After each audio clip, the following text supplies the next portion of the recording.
Welcome students. Today's topic is allocation or departmentalization of joint expenses. आज का topic हमारा joint expenses यदि किया जाता है तो उसका एलोकेशन या बंटवारा या दूसरे शब्दों में डिपार्टमेंटलाइजेशन मतलब विभिन्न विभागों में उसको कैसे लिखना है, कैसे बांट करके लिखना है, इसी की जानकारी हम आज आपको पेश करेंगे, प्रेजेंट करेंगे। आपको मालूम होना चाहिए कि यह टॉपिक बहुत ही इम्पॉर्टेंट टॉपिक है और साथ ही साथ बहुत सारे स्टूडेंट्स को इसके अकाउंटिंग प्रोसेस में कठिनाइयां आती हैं, इसलिए आवश्यक है इस टॉपिक को बहुत ध्यान से समझा जाए और इसी की कोशिश हम आपके सामने में कर रहे हैं कि आपको इस टॉपिक से रिलेटेड कोई प्रॉब्लम ना रह पाए। जहां तक एलोकेशन की जरूरत आती है, एक्सपेंसेस की बात हम पहले करें तो एक्सपेंसेस डिपार्टमेंटल स्टोर का मालिक, चूंकि उसका मकसद होता है to minimize the cost and increase the profitability, लागत को कम करना और लाभ को बढ़ाना। इस क्रम में एक्सपेंसेस दो स्वभाव के होते हैं। कुछ एक्सपेंसेस ऐसे होते हैं जिनका संबंध किसी विशेष डिपार्टमेंट से होता है, उसके लिखने और अकाउंटिंग में कोई प्रॉब्लम नहीं है। लेकिन वैसे एक्सपेंसेस जो आपस में विभागों के बीच में एक स्वभाव के हैं, स्वाभाविक तौर पर इकोनॉमिकल एक्सपेंस करने के क्रम में बिजनेसमैन या डिपार्टमेंटल स्टोर का ओनर सामूहिक रूप से ज्वाइंटली उसके लिए पैसा पे करेगा और हमें हर एक डिपार्टमेंट का अलग अलग प्रॉफिट चाहिए। इस क्रम में जरूरी हो जाता है कि उस एक्सपेंसेस को डिपार्टमेंट वाइज कैलकुलेट करके डिस्ट्रीब्यूट करके अकाउंटिंग किया जाए। इसी समस्या से संबंधित आज का हमारा वीडियो है। सबसे पहले expenses of all concern department are recorded in their respective department account और कॉलम। ये तो बहुत जरूरी है क्योंकि हमें हर एक विभाग का अलग अलग वैल्यू चाहिए, प्रॉफिट चाहिए, इसलिए हर विभाग के खर्च को अलग अलग लिखना होगा। जो अलग अलग खर्च हैं उनको लिखना तो कोई प्रॉब्लम नहीं है, लेकिन जो एक्सपेंसेस ज्वाइंटली दिया गया है, कंबाइंड में पे किया गया, नेचुरली उसको डिस्ट्रीब्यूट करके लिखने की जरूरत है और अलग अलग लिखना जरूरी है। तभी जाकर के हम हर एक विभाग का, हर एक डिपार्टमेंट का प्रॉफिट अलग अलग निकाल सकते हैं और हमें करेक्ट प्रॉफिट लॉस चाहिए, इसीलिए उनके अलग अलग डिपार्टमेंट में लिख करके रिजल्ट को निकालने की जरूरत है। अब हमारे सामने में समस्या है कि इन ज्वाइंट एक्सपेंसेस का डिस्ट्रीब्यूशन कैसे किया जाए, ऐसे सभी ज्वाइंट एक्सपेंसेस का बंटवारा विभिन्न विभागों के बीच में कैसे किया जाए। इस क्रम में हम सबसे पहले ऐसे मूल्यों को लेते हैं जिसके बांटने के लिए, डिस्ट्रीब्यूशन के लिए, लोकेशन के लिए बेसिस या आधार क्वेश्चन में दिया जाता है। यदि इंफॉर्मेशन जो क्वेश्चन में दिए गए हैं डिस्ट्रीब्यूशन के लिए वह एक से अधिक इंफॉर्मेशन उपलब्ध है, उनमें से किसी एक की जानकारी आपके क्वेश्चन में दिया जाएगा। कभी कभी सेल्स रेशियो में ज्वाइंट एक्सपेंसेस को बांटने के लिए बोला जाता है। इसका मतलब है और कोई अदर इंफॉर्मेशन नहीं है, इसका मतलब है सभी एक्सपेंसेस को सेल्स के रेशियो से डिस्ट्रीब्यूट कर देना है। तो जस्ट अपोजिट कभी कभी बोलता है कॉस्ट ऑफ सेल्स के रेशियो से ज्वाइंट एक्सपेंसेस को डिस्ट्रीब्यूट कीजिए। तो इस कंडीशन में हम सभी एक्सपेंसेस को कॉस्ट ऑफ सेल्स के रेशियो से डिस्ट्रीब्यूट करेंगे। अब कॉस्ट ऑफ सेल्स कैसे निकाला जाएगा या उससे भी पहले रेशियो कैसे निकाला जाएगा? तो रेशियो के लिए जिस भी आइटम से संबंधित रेशियो बोलता है उस आइटम के वैल्यू का लोएस्ट फॉर्म में कन्वर्ट कर देने से जो पार्ट बचता है, जो मूल्य बचता है, वही हमारा रेशियो कहलाएगा। कॉस्ट ऑफ सेल्स रेशियो की बात जब आती है तो कॉस्ट ऑफ सेल्स बराबर होता है selling price minus gross profit. इस तरीके से जो वैल्यू बच करके आता है, हर एक डिपार्टमेंट का सेलिंग प्राइस अलग है, ग्रॉस प्रॉफिट अलग है, दोनों के डिफरेंस को निकालेंगे तो हर एक डिपार्टमेंट का कॉस्ट ऑफ सेल्स निकल जाएगा और उसका लोएस्ट फॉर्म ले लेंगे तो हमारा सिंपल रेशियो या रेशियो आ जाएगा। फिर हम आसानी से सभी एक्सपेंसेस को इस रेशियो से डिस्ट्रीब्यूट करके रिस्पेक्टिव डिपार्टमेंटल अकाउंट या कॉलम में लिख सकते हैं। इसी तरीके से कुछ और बहुत महत्वपूर्ण नियम बतलाए गए हैं ज्वाइंट एक्सपेंसेस को बांटने से संबंधित। उन नियमों में पहला बेसिस है नेट परचेजेस से बांटने के लिए।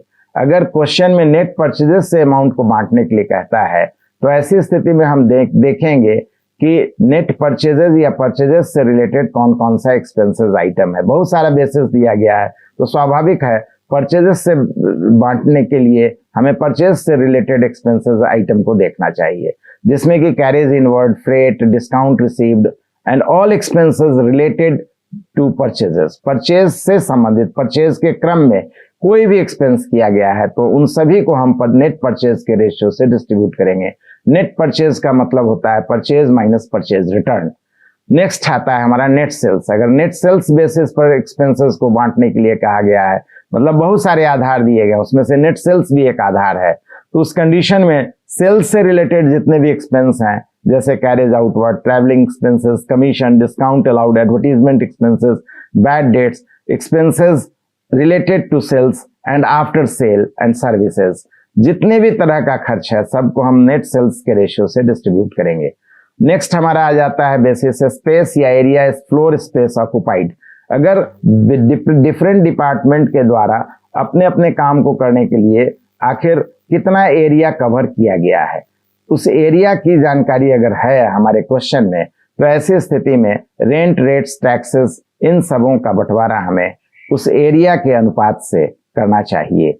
नेक्स्ट आ जाता है हमारा नंबर ऑफ इलेक्ट्रिक पॉइंट या यूनिट कंज्यूम्ड। अगर दे दिया गया है आपके क्वेश्चन में तो ऐसी स्थिति में इलेक्ट्रिक चार्जेस या पावर कंजम्पशन चार्जेस जितना भी है का डिस्ट्रीब्यूशन हम नंबर ऑफ इलेक्ट्रिक पॉइंट या यूनिट कंज्यूम्ड के बेसिस से करेंगे।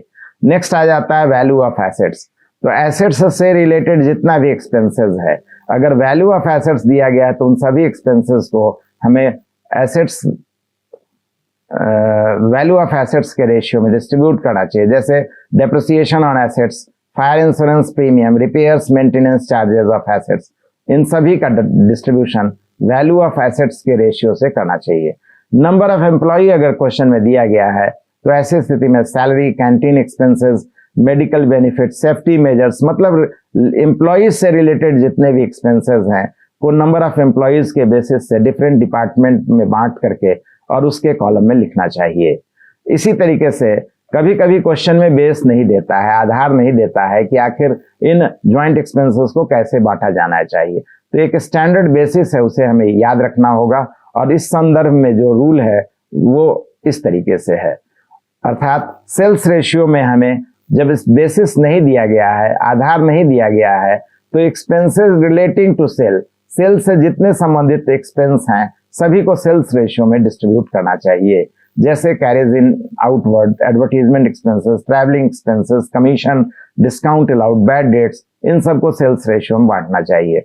उसी तरीके से अगर बेसिस नहीं दिया गया है तो वैसा एक्सपेंस जो परचेज से रिलेटेड है, जो परचेज से रिलेटेड है, परचेज नेचर का है, परचेज के टाइम पर किया जाता है, हमें उसे नेट परचेज रेशियो में डिस्ट्रीब्यूट करना चाहिए।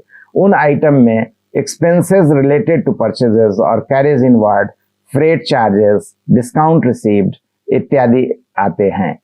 इसके बाद हमारा ऐसे एक्सपेंसेस की बारी आती है जब कभी कभी हम देखते हैं क्वेश्चन में कुछ ऐसे एक्सपेंस दिए जाते हैं जिसका कि बंटवारा पॉसिबल नहीं है या बंटवारा नहीं किया जाना चाहिए, क्योंकि वास्तव में डिपार्टमेंट विशेष से उसका कोई संबंध नहीं होता है। या तो प्रॉफिट कैलकुलेशन के बाद उसका यूज होता है या उसकी जानकारी होती है, उसकी आवश्यकता पड़ती है, या उसके पहले भी आवश्यकता अगर पड़ती है तो फिर किसी पर्टिकुलर डिपार्टमेंट में उसका कितना पार्ट दे दिया जाए, इसके लिए सही प्रोसेस, सही डिस्ट्रीब्यूशन का बेसिस होता नहीं है। इस कारण से ऐसे सभी अनएलोकेटेड एक्सपेंसेस को हम डिपार्टमेंटल अकाउंटिंग में, डिपार्टमेंट अकाउंटिंग में नहीं लिखते हैं, बल्कि इसके लिए अलग से अकाउंट बनाया जाता है जिसे हम जनरल पीएल अकाउंट के नाम से जानते हैं। ऐसे एक्सपेंसेस में हमारा interest on debenture, interest on loan, interest on capital, income tax, interest, manager salary and remuneration, managing director salary इत्यादि शामिल किए जाते हैं। अगर इन नामों का एक्सपेंस है तो इसे हमें नहीं बांटना चाहिए। हाँ, अगर बटा हुआ अमाउंट है, ये आइटम बटे हुए वैल्यू के रूप में, सेपरेट एक्सपेंस के रूप में दिया गया, तब तो कोई प्रॉब्लम नहीं, तब तो लिख देंगे हम। अदरवाइज नहीं बटा हुआ है तो इसे हमें बांटने का कोशिश नहीं करना चाहिए, इसे हमें जनरल पीएल अकाउंट में लिखना चाहिए। और जनरल पीएल अकाउंट में कहाँ कैसे लिखना चाहिए इसकी जानकारी ऑलरेडी हम पहले आपको दे चुके हैं कि जनरल पीएल अकाउंट कैसे बनता है, उसी प्रोसेस में बनाएंगे। बस प्रॉफिट्स को क्रेडिट में जिस जिस डिपार्टमेंट का प्रॉफिट है और लॉसेस को डेबिट में दिखलाने के बाद एक्सपेंसेस जो अनएलोकेटेड है सभी को डेबिट में दिखला देंगे और इस प्रकार से हमारा total profit of departmental stores की जानकारी हो जाएगी। इन सभी व्ययों को सही ढंग से बांट लेने के बाद हमारे लिए जरूरत हो जाता है कि आपको और इसे व्यवहारिक रूप में जानकारी दें। इसी क्रम में हम आपके सामने में 2 एग्जाम्पल रखने जा रहे हैं और उसको सॉल्व करके बतलाने जा रहे हैं। एग्जाम्पल नंबर 1 है, Messrs Sonu and company has 3 departments A, B, C. Indirect expenses for whole business rupees 10,800. Out of this, 1/6 are to be divided among the 3 departments in proportion to 1:1:3 respectively, and balance indirect expenses are allocated on the basis of departmental sales. Departmental sales of ABC departments are rupees 42,000, 36,000 and 1,02,000.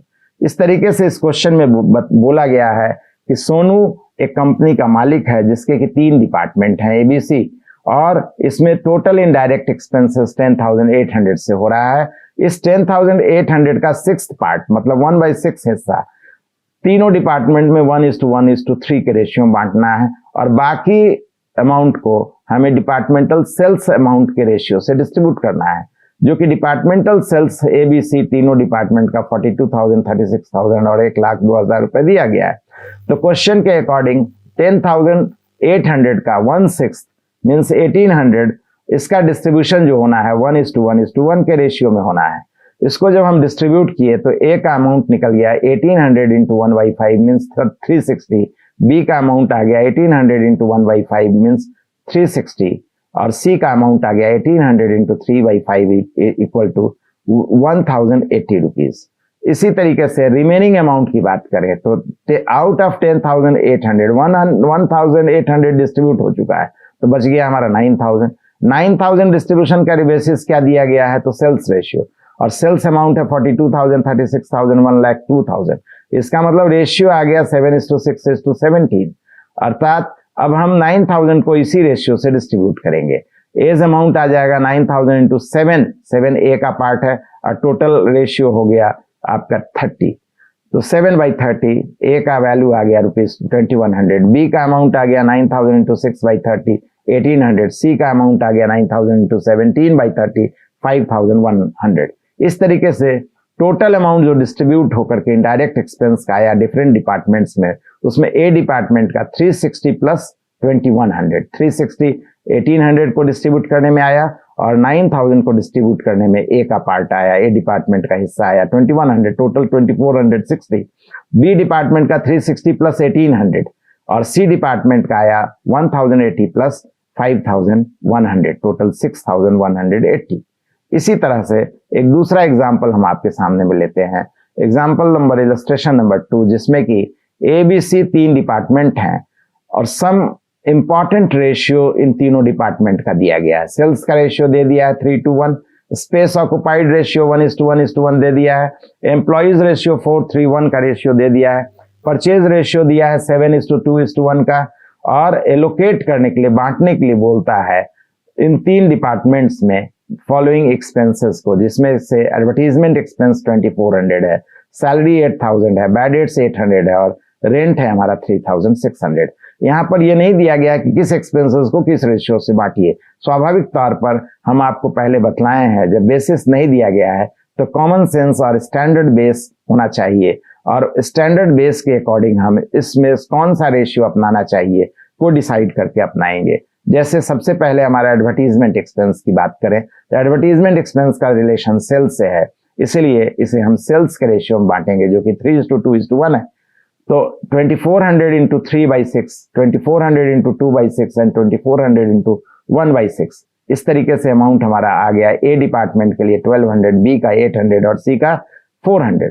Salary of employee, अब employee का ratio भी दिया हुआ है, इसलिए salary of employee को हम हमेशा या इस क्वेश्चन में एम्प्लॉई रेशियो से मीन्स 4:3:1 का रेशियो में डिस्ट्रीब्यूट करेंगे। सैलरी 1,000 है और 4:3:1 का टोटल आ गया 8, मीन्स 4/8 ए का होगा, 3/8 बी का होगा, 1/8 सी का होगा, और अमाउंट निकल करके आएगा 4000, 3000 एंड 1000। नेक्स्ट है बैड डेट्स। बैड डेट्स का भी संबंध सेल्स से है, इसलिए इसको भी हम 3:1 सेल्स का रेशियो से डिस्ट्रीब्यूट करेंगे। 800 इंटू 3/6, 800 इंटू 2/6 एंड 800 इंटू 1/6। इस तरह से अमाउंट आ गया हमारा 400 रुपीज ए डिपार्टमेंट का, 267 बी डिपार्टमेंट का, और 133 रुपीज आ गया नियरेस्ट वैल्यू में सी डिपार्टमेंट का। लास्ट आइटम है हमारा रेंट। रेंट जैसा कि देख रहे हैं इस क्वेश्चन में स्पेस ऑक्युपाइड का रेशियो दिया है, अगर नहीं दिया जाता तो फिर रेंट को भी हम सेल्स के रेशियो से डिस्ट्रीब्यूट करते, वो बात अलग है, लेकिन स्पेस ऑक्युपाइड दिया हुआ है इसलिए स्पेस ऑक्युपाइड के रेशियो से डिस्ट्रीब्यूट करेंगे, जो कि इक्वल है 1:1:1। तो 1:1:1 में 3600 को डिस्ट्रीब्यूट करेंगे तो हर एक डिपार्टमेंट का 1200 रुपीज आ जाएगा। इस तरह से हमारी जानकारी आज के वीडियो में ज्वाइंट एक्सपेंसेस के डिस्ट्रीब्यूशन या एलोकेशन का समाप्त होता है।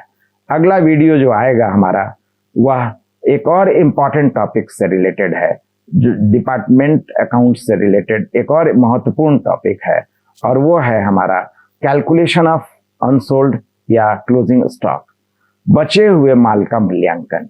निश्चित रूप से कुछ क्वेश्चन ऐसे रहते हैं एग्जाम में या बुक्स में, ऐसे भी क्वेश्चंस दिए गए हैं जिसमें कि क्लोजिंग स्टॉक का वैल्यू नहीं दिया गया है। अब जब नहीं दिया गया है तो जब तक हम क्लोजिंग स्टॉक कैलकुलेट नहीं कर लेते हैं, हमारा किसी भी प्रोसेस से अकाउंटिंग फॉर्म हो चाहे स्टेटमेंट फॉर्म हो, अकाउंटिंग कंप्लीट नहीं हो सकती है, रिजल्ट निकाला नहीं जा सकता है। तो वैसे क्वेश्चंस को कैसे सॉल्व करेंगे, दूसरे शब्दों में वैल्यूएशन ऑफ अनसोल्ड स्टॉक कैसे किया जाएगा, इसकी हम जानकारी अगले वीडियो में देंगे। Thank you.